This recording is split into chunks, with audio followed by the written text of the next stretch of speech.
Nakikipag-negosasyon pa ang minorya para maging miyembro ng ilang komite at makaboto sa impeachment trial ang mga nakakulong na senador. Paliwanag yan ni Senador Amy Marcos sa hindi pa pag-aproba ng minorya sa committee membership na ayon sa mayorya ay nakakaantala ng trabaho. Nakatutok si Sandra Aguinaldo. I, Alan Peter Schramm Cayetano.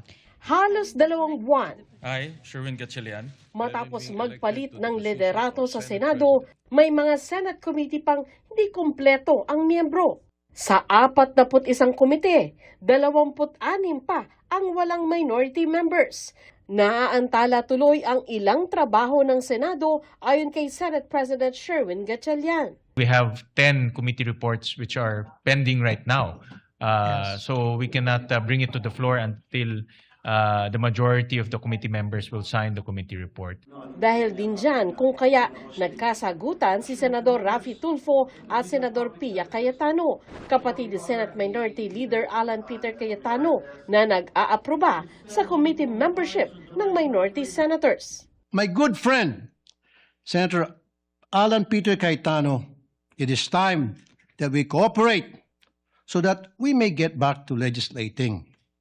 If you have time to go on FB Live, maybe you have time to confirm or give the go signal to your minority members. Bakit niya hostage yung pagiging members ng kanyang mga kasamahan sa komite ko? Alam niyo naman kapatid ko si Alan, kung gusto niyo may parating, huwag na ho kayo magdrama ng mga pa-hostage.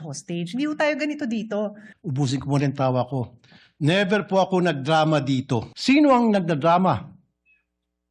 Tumingin muna kayo sa salamin bago kayo magsalita. Kanya-kanyang panawagan ngayon ang mga committee chairman sa minorya. May we likewise request that the minority, as soon as possible, designate their members of the minority in the Committee on Justice and Human Rights. I would just like to remind also the minority to submit the names for members for major committees. Sabi ni Minority Senator Amy Marcos, nakikipagnegosasyon pa kasi ang minorya para maging miyembro din ng komite sina Senators Jinggoy Estrada at Rodante Marcoleta kahit nakakulong sila. May lista na kami, nagne-negotiate lang kung paano gagawin dun sa tatlo namin na hindi makapasok, hindi makapag-participate. At ang sinasabi, hindi rin buboto. Gusto nyo rin po maging members pa rin yes, sila? Yes, of course. Kahit papano, senador naman sila.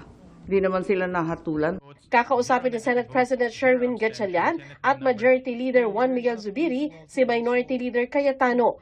Pero sa ngayon, kahit hindi nahintayin ang mga member ng minority para magkasa ng committee hearing ayon sa Majority Leader. If there are still vacancies on the minority, it does not prevent you from conducting committee hearings, Yes. and even coming up with the committee report. We guarantee the minority that we will make sure that all the committee reports will go through the minority floor leader and the deputy minority floor leader while we're still waiting for the elections of their members. Sandra Aguinaldo, Nakatutok, 24 Oras.